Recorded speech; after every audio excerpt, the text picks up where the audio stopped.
നമ്മളിപ്പോൾ IIHR ബാംഗ്ലൂരാണുള്ളത്. ഇവിടെ ഒരു ഗ്രാഫ്റ്റഡ് മൾട്ടി ടെക്നോളജി ഗ്രാഫ്റ്റഡ് പ്ലാന്റ്സിൻ്റെ ഷെയറിംഗ് ഉണ്ട്. അപ്പോൾ അതൊന്ന് കാണിച്ചു തരാമെന്ന് വിചാരിച്ചിട്ടാണ്. അപ്പോൾ അത് അവരിവിടെ നന്നായിട്ട് പറഞ്ഞു തന്നിട്ടുണ്ട്. അതെന്താ ചെയ്യുന്നതെന്ന് വെച്ചാൽ അവിടെ നോക്കുമ്പോൾ വഴുതന ചെടിയും തക്കാളിയും കൂടെ അവർ ഗ്രാഫ്റ്റ് ചെയ്തിരിക്കുകയാണ്. ഗ്രാഫ്റ്റ് ചെയ്ത് ബഡ് ചെയ്യുക. അപ്പോൾ അതിൻ്റെ രീതികളാണ് അവരിവിടെ ഇങ്ങനെ കാണിച്ചു തന്നിരിക്കുന്നത്.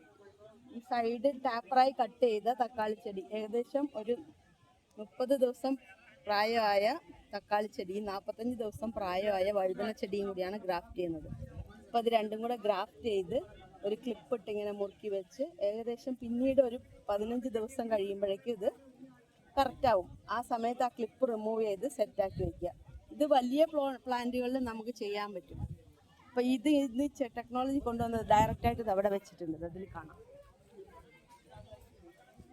ഇതുണ്ട് ഇതിൻ്റെ ചുവടുക. ഇതിൻ്റെ താഴെ വഴുതനയുടെ ബോട്ടവും ഇതിൻ്റെ മേളിൽ തക്കാളിയുമാണ്. ഇത് ഇങ്ങനെ തന്നെ ഫുൾ കണ്ടീഷനിൽ അവർ ചെയ്തതാണ്. അപ്പോൾ ഇതുണ്ട് ഈ വെള്ളം ഒഴിച്ചു വെച്ചിരിക്കുന്നത്. അതായത് ഇങ്ങനെ ചെയ്യുന്നതിൻ്റെ ഒരു ഗുണം വാട്ടർ ഫ്ലഡ്, അതായത് നമുക്കൊരു 6 or 7 ദിവസം വെള്ളം ഇങ്ങനെ നിറഞ്ഞു നിന്നാലും ഈ വഴുതന ഈ തക്കാളി ചെടിക്ക് ഒരു പ്രോബ്ലം വരില്ല. അതാണ് ഇവിടെയുള്ള മുഴുവൻ. ഇതിലിവിടെ ഇതൊന്ന് ബോർഡ് കണ്ട്, അതായത് വഴുതന അർക്ക ഹെഡ് എന്നുള്ളത് നീലകണ്ഠ എന്നുള്ളത് രണ്ടും കൂടി ചേർത്തിട്ടാണ് അവർ ഈ ബഡ് ചെയ്ത് വെച്ചിരിക്കുന്നത്. ഈ പ്ലാന്റ്സ് ബഡ് ഇത് ഗ്രാഫ്റ്റ് ചെയ്യാത്തതാണ്. അപ്പോൾ ഗ്രാഫ്റ്റ് ചെയ്യാത്തത് വെള്ളത്തിൽ നിൽക്കുമ്പോൾ കരിഞ്ഞു പോവുകയും, ഗ്രാഫ്റ്റ് ചെയ്ത നമ്മുടെ പ്ലാന്റ്സ് ഇതൊക്കെ ഒരു 4-5 ദിവസം ആകുമ്പോഴേക്കും ഗ്രാഫ്റ്റ് ചെയ്ത് ഇതെല്ലാം ഡ്രൈ ആയി കഴിയും. പക്ഷെ ഗ്രാഫ്റ്റ് ചെയ്ത ഈ പ്ലാന്റ് കണ്ടോ, ഇത് നന്നായി സക്സസ് ആയിട്ട് നിൽക്കുകയാണ്. കണ്ടോ, ഇത് ഒരാഴ്ചയായിട്ട് വെള്ളം നിറച്ച് വെച്ചിരിക്കും. ഇതിന്റെ ചോട് കണ്ടോ, ഇതിലിങ്ങനെ വഴുതനയും മേളിൽ തക്കാളിയും പിടിപ്പിച്ചിരിക്കുകയാണ് ഇതിൻ്റെ എല്ലാം. അപ്പൊ ഇതെല്ലാം സക്സസ് ആണ്.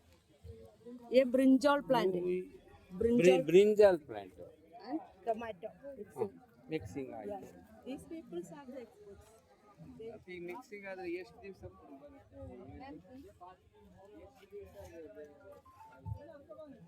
These are all the things. Sorry. ഇതെല്ലാം നമുക്ക് വെള്ളത്തിൽ, അതായത് നമ്മുടെ അവിടെയൊക്കെ ക്ലൈമറ്റിക്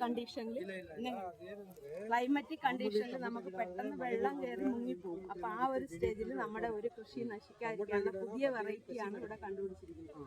അപ്പൊ ഇങ്ങനെ വഴുതനയിൽ ഗ്രാഫ്റ്റ് ചെയ്ത് വെച്ചാൽ നമുക്ക് ഒരു 6-7 ദിവസം വെള്ളം കെട്ടി നിന്നാലും നമ്മുടെ തക്കാളി ചെടി നശിച്ചു പോകില്ല. അതിന് വേണ്ടിയിട്ടാണ് ഇപ്പൊ ഇങ്ങനെ കൊണ്ടുവന്ന് ഇവര് കണ്ടുപിടിച്ചിരിക്കുന്നത്. ഇത് അതേപോലെ ഗ്രാഫ്റ്റ് ചെയ്യാത്തതാണ്. ഇത് രണ്ടും കൂടി കാണുമ്പോൾ തന്നെ അറിയാം ഇത് ഇങ്ങനെ കരിഞ്ഞു വരുന്നുണ്ടാകും.